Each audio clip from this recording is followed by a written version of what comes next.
Dear students of UP board class 12th students, आज हमारे revision oriented bilingual lecture 2 में हमारा टॉपिक है एन एस्ट्रोलॉजर्स डे, जिसको लिखा है आर के नारायण ने। स्टूडेंट्स, हमने आपको रिवीजन का पहला पार्ट टीच किया। उसके अंदर आपने जाना कि एस्ट्रोलॉजर कौन था, किस तरह से वो आया था और ये एस्ट्रोलॉजर अपनी रोजी रोटी किस तरह से चलाता था।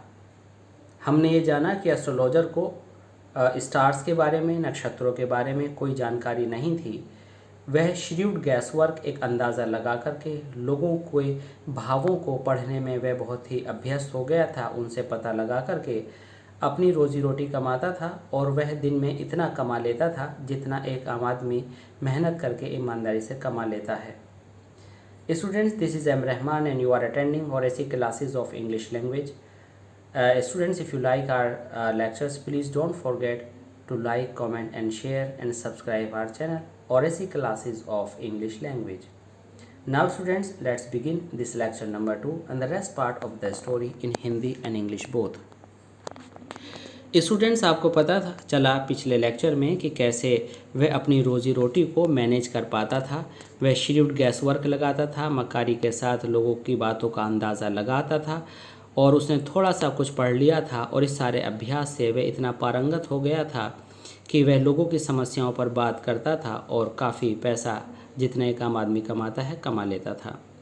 He had left his village without any previous thought of plan. Students, यहाँ पर आपको इसकी जानकारी मिलेगी कि वह गांव छोड़कर कैसे आ गया था। गांव उसने यूं ही छोड़ दिया था। उसको कोई पहले से इस गांव को छोड़ने के लिए कोई प्लान नहीं था, कोई जानकारी नहीं थी। ये भाव आवेश में आकर के, पैशन में आकर के उसने गांव को छोड़ा था। क्या रीजंस रहे हैं इन्हें आप अभी जान लेंगे। If he had continued there he would have carried on the work of his four fathers.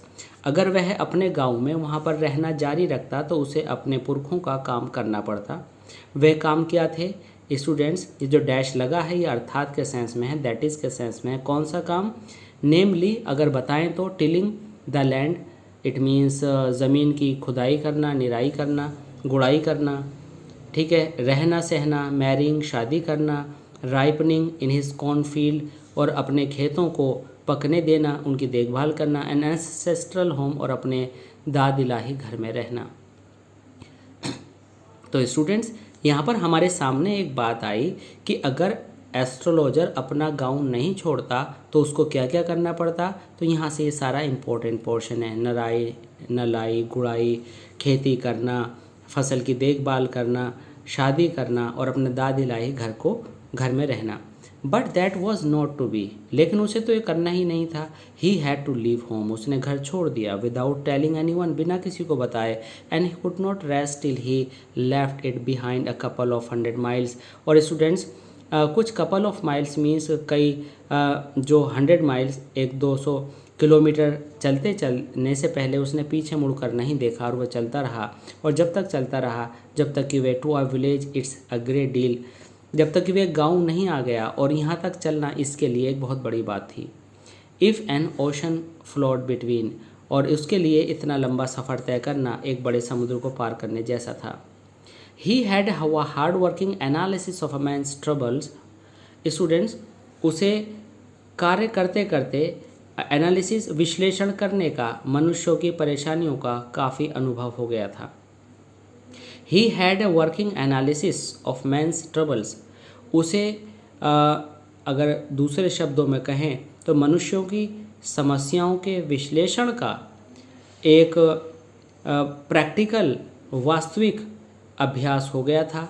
उसे पता था कि marriage, money and the tangles of human ties, मतलब मानव रिश्तों के अंदर जो उलझनें होती हैं ये झगड़े आम परिवार में होते हैं। तो स्टूडेंट्स, उस एस्ट्रोलॉजर को जो समाज था, जो सामाजिक स्थितियां हैं उनमें कहाँ कहाँ फूट पड़ती है, कहाँ कहाँ पर झगड़े पड़ते हैं, ये उसने काफ़ी बढ़िया विश्लेषण करके, मनुष्यों की ट्रबल्स का विश्लेषण करके उसने काम करके उन्हें जान लिया था। He had a working analysis, अर्थात उसने अपने अभ्यास से यह पता कर लिया था कि मनुष्यों को सबसे ज़्यादा समस्याएं कहाँ पर आती हैं। और वह समस्याएं शादी में, रुपए पैसे के लेन देन में, आपसी मनमुटाव में आती हैं। Long practice had sharpen his perception, और लंबे अभ्यास ने शार्पन मीन्स कर दिया था, परसेप्शन मीन्स पता लगाना, अंदाज़ा लगाना। विद इन 5 मिनट्स, और 5 मिनट में वो ये अंदाज़ा लगा लेता था। He understood what was wrong, कि आखिर गलत क्या चल रहा है। अर्थात बातचीत से लोगों के पर्सनल जीवन के बारे में लंबा अभ्यास करके पता लगाने में वो इतना शार्पन्ड तेज़ हो गया था कि वह 5 मिनट में परसेप्शन या अंदाज़ा लगा लेता था कि उनके साथ क्या गलत चल रहा है।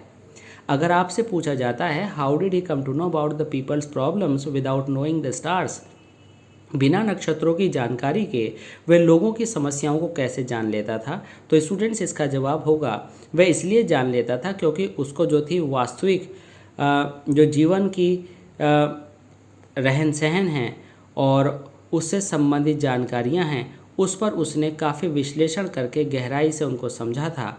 और वह समझ गया था कि जीवन के अंदर आमतौर से झगड़े शादी को लेकर, रुपए पैसे को लेकर और आपसी मनमुटाव को लेकर होते हैं। और उसने इतना तेज़ अपने आप को कर लिया था अंदाज़ा लगाने में कि 5 मिनट में वह जान जाता था कि किसके साथ क्या गलत चल रहा है।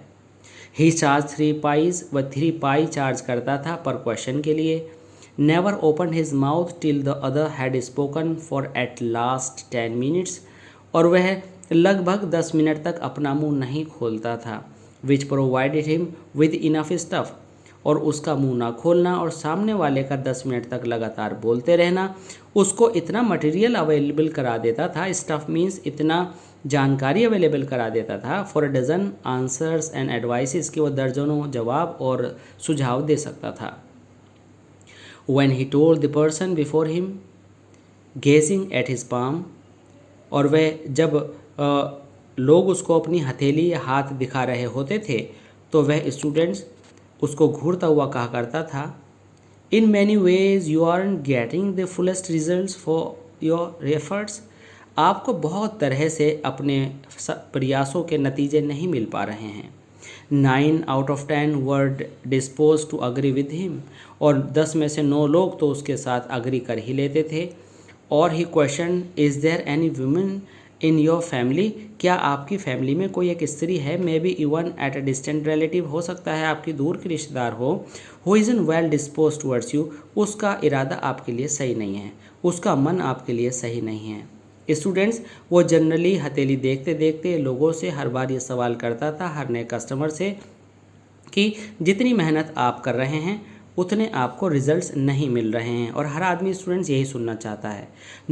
10 में से 9 लोग उसके लिए सहमत हो जाते थे। वह सवाल फिर करता था कि आपके इस परिवार में कहीं हो सकता है दूर की रिश्तेदार महिला हो, उसके आपके साथ रिश्ते सही नहीं चल रहे हैं, वह आपसे नाराज़ है। और he gave an analysis of character, और फिर वह उस स्त्री के बारे में, उस व्यक्ति के बारे में थोड़ा सा बताया करता था। Most of your troubles are due to your nature, बहुत सारी समस्याएं तो भाई आपकी सोच की वजह से भी हैं, आपकी नेचर की वजह से भी हैं, ऐसा एस्ट्रोलॉजर बोलता था। How can you be otherwise with Saturn where he is, और जो आपका सैटर्न है, आपने सुना होगा जो राहु केतु की दशाओं के बारे में बताते हैं, उसकी स्थिति सही नहीं है, उसके बिना आप कैसे अच्छा कर सकते हैं। Where he is, otherwise with Saturn where he is. You have an impetuous nature and rough exterior. Students, वह हमेशा सबसे कहता था कि तुम्हारी जो नेचर है, ठीक है, वो जो है इम्पेचुअस है। इट मीन्स वो कभी कभी कंट्रोल से बाहर हो जाती है। मीन्स कभी कभी आप आउट ऑफ रीज़न चले जाते हो, कभी कभी आप जोश में काम कर बैठते हो, ठीक है। और रफ एक्सटीरियर, और उससे बुरे प्रभाव पड़ते हैं। दिस एंडियर्ड हिम, ये बातें एंडियर्ड हिम मीन्स एस्ट्रोलॉजर को प्यारा बना देती थीं लोगों में, टू देयर हार्ट्स इमीडिएटली, तुरंत ही। For even the mildest of us loves to think that he has forbidding exterior, और हम में से सारे लोग ये भूल जाते थे कि वह वास्तव में कैसा दिखता है। For even the mildest of us loves to think that he had a forbidding exterior, कि उसका जो प्रभाव था उसके एस्ट्रोलॉजर के चरित्र का, वह उस पर जो है उसको चाहने लगते थे और उसको पसंद करने लगते थे। The nuts vendor believe out his flare and rose to go home. जो नट्स वेंडर था स्टूडेंट्स, उसने अपने जो दीपक की लौ थी उसको बुझाया and rose to go home, और घर जाने के लिए वह उठा। This was a signal for the astrologer to bundle up too. ये बात एस्ट्रोलॉजर के लिए भी अपनी पोटली और अपना ठिया उठाने के लिए इंडिकेशन होती थी, क्योंकि वहाँ की मात्र लाइट जा रही होती थी। Since it left him in darkness for a little shaft of green light which strayed in।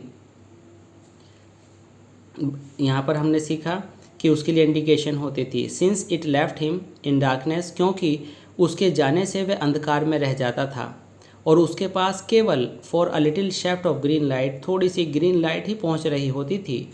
Which strayed in. Students, strayed in means जो उस तक पहुँच रही होती थी, अर्थात जो नट वेंडर है जब वो वहाँ से चला जाता था तो ये उसके लिए सिग्नल होता था कि एस्ट्रोलॉजर तुम भी अपनी दुकान बंद करो। और अगर ग्राउंड नट वाला चला जाता था तो उसके पास दूर से आने वाली एक हरी पुंज लाइट का होता था जो उसके पास मात्र पहुँच रहा होता था कहीं से। And touch the ground before him, और वह ज़मीन पर पड़ रहा होता था, यानी हरी लाइट ज़मीन पर पड़ रही होती थी, उसके थोड़े से शाइन से उसकी दुकान एस्ट्रोलॉजर का ठिया चलता था। He picked up his Kauri shells and paraphernalia. उसने अपनी कौड़ियों को उठाया, अपने सामान को उठाया। And was putting them back into his bag, और वह इसको अपने बैग में रख ही रहा था। When green shaft of light was blotted out, जब वह ग्रीन रोशनी भी चली गई। He looked up and saw man standing before him. Students, ठीक जब ही उसने देखा अंधेरे में कि एक आदमी उसके सामने खड़ा हुआ है। He sensed means understood a possible client and said. उसे लगा कि यह संभवतः उसका एक नया क्लाइंट है, ग्राहक है। You look so careworn. उसने कहा, भाई आप तो बहुत ही परेशान लग रहे हैं। It will do you good to sit down for a while and chat with me. बेहतर होगा कि तुम बैठ जाओ और मेरे साथ थोड़ी देर बात करो। The other grumbled, some reply vaguely. Grumbled, दूसरा घुर्राया, और उसने जवाब बड़े अस्पष्ट रूप में दिया। The astrologer praised his invitation. Astrologer ने फिर अपना इन्विटेशन पर जोर दिया, अरे भाई बैठ जाओ, तुम्हारी समस्या यहाँ दूर हो जाएगी। Whereupon the other thrust his palm under his nose saying, you call yourself an astrologer. तभी वह आदमी जो सामने खड़ा था, थ्रस्ट मीन्स घुसा दी, ज़रा अजीब सा वर्ड है सुनने में स्टूडेंट्स, लेकिन समझ लीजिए यही इमोशंस आएंगी। उसने बड़े ही स्टूडेंट्स ने उसने एस्ट्रोलॉजर को विवश करते हुए अपना हाथ ज़बरदस्ती उसकी ठोड़ी के नीचे आगे तक प्रेशर से घुसा दिया और बोला, अपने आप को एस्ट्रोलॉजर कहते हो? The astrologer felt challenge. Astrologer को बड़ा चैलेंजिंग लगा। एंड सेड टिल्टिंग मीन्स इधर उधर को हथेली को मोड़ते हुए बोला, अदर्स पाम, उस व्यक्ति की हथेली को, toward the green shaft of light, जो ग्रीन शेफ्ट ऑफ लाइट कम होती जा रही थी की तरफ बोला, योर्स इज नेचर, तुम्हारी नेचर कुछ इस तरह की है, कुछ इस तरह की है। उसने वही सारी बातें कहीं कि तुम इम्पेचुअस नेचर के हो, तुम्हारा ये ऐसा है और तुम जल्दबाजी करते हो। तभी द अदर सेड, स्टॉप, रुको, ये सब क्या बेकार की बातें कर रहे हो। Tell me something worthwhile, मुझे कुछ काम की बात बताओ। आर फ्रेंड फेल्ट पिक्ड, हमारा दोस्त तो बिल्कुल ऐसा महसूस करा जैसे कि उसे गुस्सा आ गया हो। दोस्त समझ रहे हैं? एस्ट्रोलॉजर ने गुस्से में कहा, आई चार्ज ओनली 3 पाइज पर क्वेश्चन। याद रहे, मैं एक सवाल का जवाब देने के 3 पैसे लेता हूँ। What you get ought to be good enough for your money, और मैं चाहता हूँ कि तुम पहले पैसे देने की बात सोचो। At this the other withdrew his arm, दूसरे व्यक्ति ने तुरंत अपनी बाजू को पीछे खींचा। टूक एंड आउट एन आना, एक आना निकाला और flung it out to him, और उसके ऊपर उछाल दिया। I have some questions to ask, मुझे कुछ सवाल पूछने हैं। If I prove you baffling means making fool, अगर मुझे पता लगा कि तुम हमारा पागल बना रहे हो, यू मस्ट रिटर्न दैट आना टू मी विद इंटरेस्ट, तो याद रहे तुम्हें मेरा ये आना विद ब्याज रिटर्न करना पड़ेगा। If you find my answer satisfactory will you give me 5 rupees. इस पर कहते हैं नेहले पर दहला मारना। इस पर काउंटर अटैक किया एस्ट्रोलॉजर ने और कहा कि ठीक है, अगर तुम्हें मेरा आंसर सही लगे तो 5 रुपये मैं लूँगा। स्ट्रेंजर ने कहा नहीं। एस्ट्रोलॉजर ने कहा और विल गिव मी 8 आनास, चलिए छोड़िए 8 आने तो दे दोगे। स्ट्रेंजर ने कहा all right provide you give me twice as much if you are wrong, हाँ दे दूंगा लेकिन अगर तुम गलत साबित हुए तो तुम्हें दुगने वापस करने पड़ेंगे, said the stranger. This pact was accepted after a little further argument, थोड़ी सी आर्ग्यूमेंट के बाद ये जो पैक्ट था समझौता था हो गया। The astrologer sent up a prayer to heaven as the other lit a cheroot. Students, जो एस्ट्रोलॉजर था उसने वही अपनी प्रक्रिया शुरू की और जिस समय वह ईश्वर से जैसे कि मानो अपनी कार्य शुरू करने के लिए प्रार्थना कर रहा हो कि ईश्वर उसे सम्मति दे और वह आगे आने वाले आदमी की सही से सेवा कर सके, उसी समय दूसरे ने अपनी चिलम जलाई, शिरूर चिलम। The astrologer caught the glimpse of his face, तभी उसी समय एस्ट्रोलॉजर को उस व्यक्ति का चेहरा दिखाई दिया।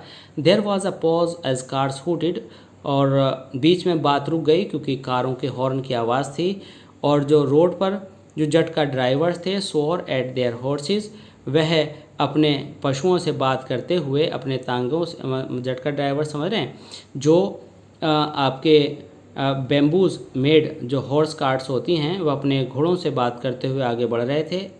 And the babble of the crowd agitated the semi darkness of the park, और जो इस समय एक तरह से जो आवाज़ पैदा करता हुआ शोर था वह इस सेमी डार्कनेस को की शांति को भंग कर रहा था।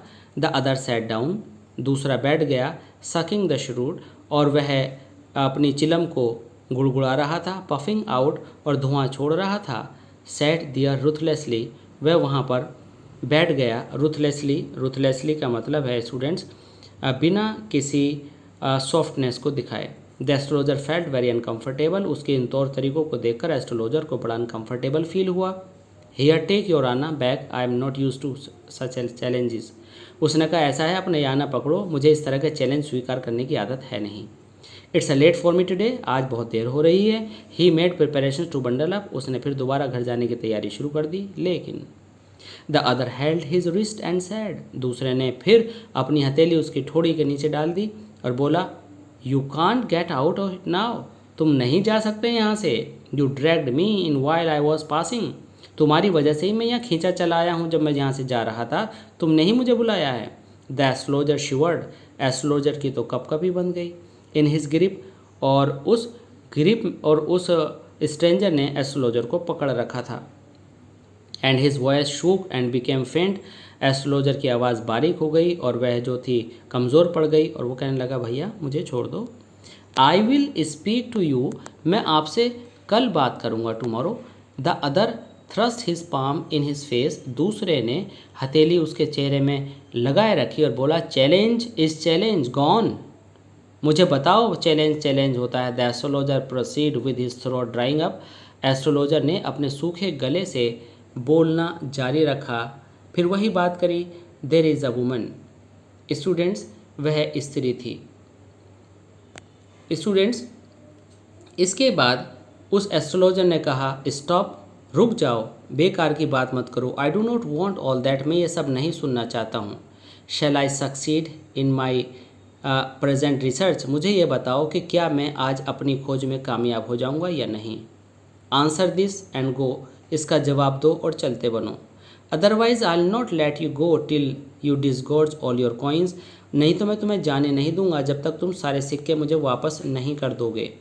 द एस्ट्रोलॉजर मटर्ड, एस्ट्रोलॉजर ने बड़बड़ाया। अ फ्यू इनकेंटेशंस, बिल्कुल ऐसे इनकेंटेशंस मतलब जैसे मंत्रोच्चार किया, जैसे मानो वह ईश्वर को संबोधित कर रहा हो और कुछ बताने वाला हो, और कहने लगा चलिए ठीक है। I will speak but will you give me a rupee, लेकिन मैं 1 रुपया लूँगा। इफ़ वॉट आई से इज़ कन्विंसिंग, अगर आपको अच्छा लगे। Otherwise I will not open my mouth, otherwise मैं आपको कुछ बताने वाला नहीं हूँ। And you may do what you like, चाहे जो कर लो। After a good deal of haggling the other agreed, इस मोल भाव के बाद दूसरा एग्रीड हो गया। स्टूडेंट्स इस लेक्चर में इतना ही। अगले लेक्चर में जानेंगे कि इस कॉन्वर्जेशन का और उस स्ट्रेंजर के प्रेशर का एस्ट्रोलॉजर पर क्या प्रभाव पड़ा और किस तरह से एस्ट्रोलॉजर ने उस स्ट्रेंजर को फेस किया। स्टूडेंट्स, इसमें कई सारे क्वेश्चंस आते हैं। What happen to the astrologer one day. तो स्टूडेंट्स, यहाँ पर वही पोर्शन आता है कि एक दिन जब वह घर को जा रहा था तो अचानक से एक व्यक्ति उसके सामने आकर खड़ा हो गया, जिस समय ग्रीन शेफ्ट वाली रोशनी भी जा रही थी, और एस्ट्रोलॉजर ने उस व्यक्ति को अपना क्लाइंट समझा, और क्लाइंट समझने पर उसने कहा कि हाँ, परेशान मत हो, बैठो, मैं आपसे कुछ समय बात करूँगा। लेकिन उस व्यक्ति ने अपना हाथ जब उसकी ठोड़ी के नीचे बिल्कुल लगभग घुसा ही दिया तो उसे बड़ा अजीब सा लगा। उसने कहा कि ठीक है, मैं हर सवाल के जवाब दूंगा, लेकिन मैं 3 पैसे दूंगा। लेकिन ये बहस बढ़ती गई और उन दोनों में पैसों को लेकर के काफ़ी हॉट एक्सचेंजेस हुए। तो स्टूडेंट्स, इस तरह से आप इस स्टोरी को कई सारे पीसीज में करके समझ सकते हैं, और हर पोर्शन को आप आंसर के रूप में लाने के लिए कुछ मेन पॉइंट्स को पहले अंडरलाइन कर लें। हमने हर लाइन को इसमें लगभग अंडरलाइन किया है, और आप जब इसकी सेल्फ स्टडी करेंगे तो आप उन लाइंस को देखकर स्टडी करते जाइएगा। ये लाइंस आपके शॉर्ट आंसर्स में बहुत यूज़फुल साबित होंगी। इसलिए please students, keep on watching और ऐसी classes of English language, and please if you like this, you like and subscribe our channel. Thanks.